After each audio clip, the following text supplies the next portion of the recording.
केंद्र कैबिनेट बड़ निष्पत्ति भारतर परवर्ती जातीय जनगणना जातिगत जनगणना को अंतर्भुक्त करने को केंद्र सरकार घोषणा। प्रधानमंत्री नरेंद्र मोदी अध्यक्षतार बुधवार बसिथिबा कैबिनेट कमिटी बैठक में यह निष्पत्ति नहीं आरंभ होइछि श्रेय राजनीति। एहार सबु क्रेडिट नेबाकू राजनैतिक दलगुड़िक मध्य गोटे प्रकार प्रतियोगिता आरंभ हो जाइछि। विभिन्न राजनैतिक दल यह प्रसंगरू फायदा उठाइबा चेष्टा करुछन्ति। कांग्रेस बा केमिति बात करिबो? एभली सुवर्ण सुजोग को जमा भी हाथ छड़ा करने को चाहुनी कांग्रेस।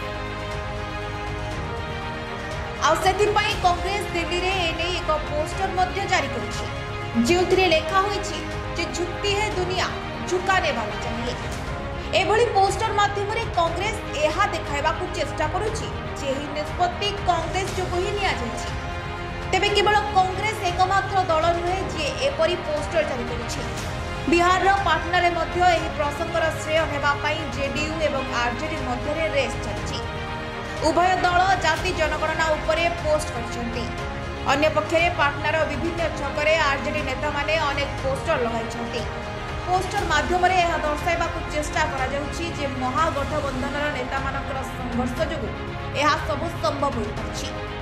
प्रथम पोस्टर रे लेखा जाइछि जे जातिगत जनगणना करबा पई केंद्र सरकार को निष्पत्ति होछि। आरजेडी रो राष्ट्रीय अध्यक्ष लालू प्रसाद एवं विरोधी दल नेता तेजस्वी प्रसाद यादव को समेत महागठबंधन रो समस्त नेतांको संघर्षर विजय। सेपटे बिहार मुख्यमंत्री नीतीश कुमार को दल जेडीयू पाटनार विभिन्न छक गुड़िकरे पोस्टर लगाइछि। पोस्टर रे प्रधानमंत्री मोदी एवं नीतीश फोटो रही आउ लेखा होइछि जे नीतीश कुमार यहाकू देखाइथिले एवं पूरा देश एबे यहाकू ग्रहण करछि। प्रधानमंत्री नरेंद्र मोदी को एथिपाई धन्यवाद। बिहार आरंभ होइथिबा जातिगत जनगणना एबे सारा भारत रे पहुंचबो।